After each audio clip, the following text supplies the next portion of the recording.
vaqtimiz tugaganligi sababli aynan farmatsevtik tahlilimiz bir oz chala qoldi va endi yana boshqadan davom etamiz. Hozirdan dori vositalarida kamchilik, ya'ni ularning qo'llash vaqtidagi kamchiliklar yoki saqlash sharoiti yoki ishlab chiqarilgan vaqti, ya'ni yaroqlilik muddati har doim ham muammoyimizga ideal yechim bera olmaydi. Masalan, inyektsion dori vositalarini inson patsient mustaqil o'ziga qo'llay olmaydi, ya'ni sodda tilda o'ziga ukol qila olmaydi. Yoki ko'z tomchilarini sal noto'g'ri ishlatsak, uning to'kilganligi hisobiga bizga kerakli bo'lgan davolash muolajasini taqdim qilmaydi. Yoki oqsil tarkibli dori vositalarini salgina qo'lda silkitganimizda ularning to'rtlamchi strukturasi o'zgarib ketadi va bizga butunlay teskari ta'sir qiladi. Yoki qattiq dori shakllaridagi dozani ozgina ko'targanimiz bizga aynan o'sha doridan zaharlanish holatlarini keltirib chiqaradi. O'shaning uchun dori vositalaridagi kamchiliklar bu har doim ham ideal yechim bo'la olmaydi. Xo'p, endi G1 da belgilab oldik. Endi bizga graf kombayn uchun G2 kerak bo'ladi. Xo'p, funksiyani qaytaramiz. Endi G2 ga keling, muammoga yechim deb beramiz. Ya'ni ideal emas, bemor o'zi xohlagan yechimini foydalanishi. Masalan, ko'rish o'tkirligi pasayganda kimdir linza taqadi, kimdir doktorga borib davolash muolajasini oladi, kimdir hech narsa qilmasa yuraveradi. Ana shu holatni ko'rib chiqamiz. Ya'ni buni endi biz G1 emas, G2 deb beramiz. Xo'p, ko'rishdagi muammoga yechim. Bunda ko'p turganingizda bir xil holat ketmoqda, deyarli bir xil, ozgina pasayish. Chunki ko'rishdagi muammolarning ortishi ularga beriladigan yechimlarning kamayishiga sabab bo'ladi. Bunga eng katta sabab saman lecheni, ya'ni o'z-o'zicha davolash. Chunki o'z-o'zicha davolashda inson dori vositasini faqatgina bir tomonidan ko'radi, boshqa tomoniga e'tibor qaratmaydi.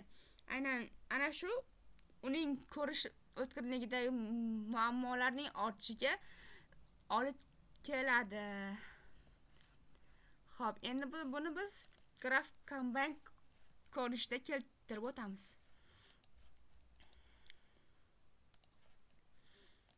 Graf kombayn G1, G2 deb beramiz. Ana ko'rib turganingizdek, dori vositalarida kamchilik muammoga ideal yechim emas va bu muammoga bemorning o'zi yaratgan yechimi ko'rish o'tkirligidagi muammosining ortishiga olib keladi. Ya'ni yechim yetarli bo'lmaydi. O'shaning uchun juda ko'p marta takrorlanadi. Dori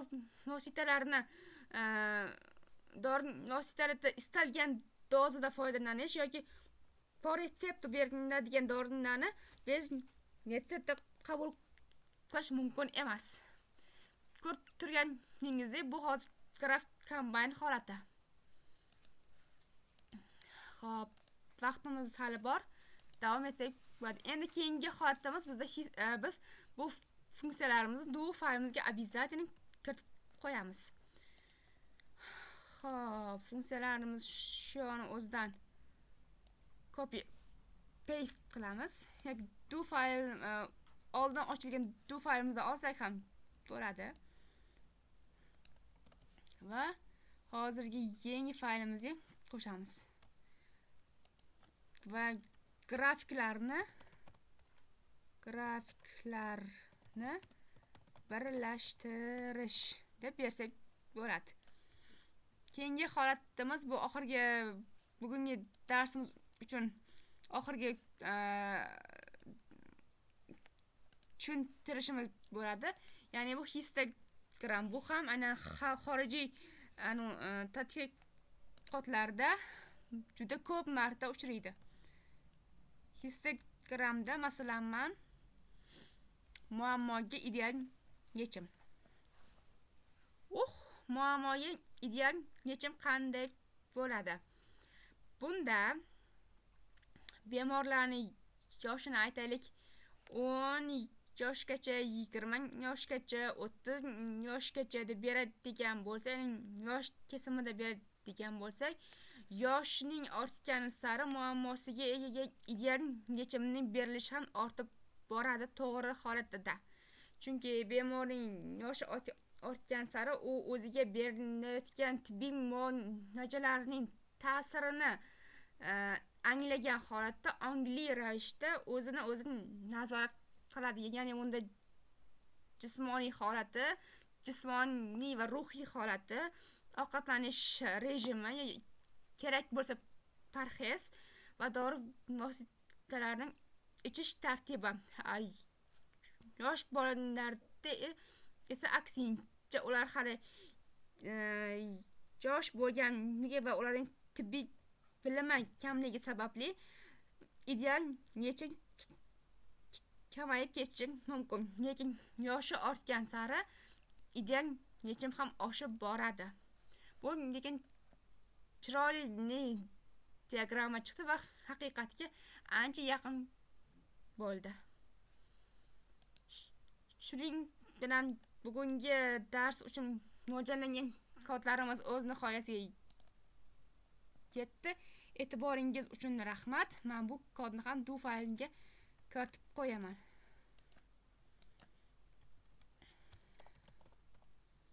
Histogram orqali tahlil. Shu joyda frekuensiya norm bor, ya'ni normal taqsimot qonuni va bizning mana shu holat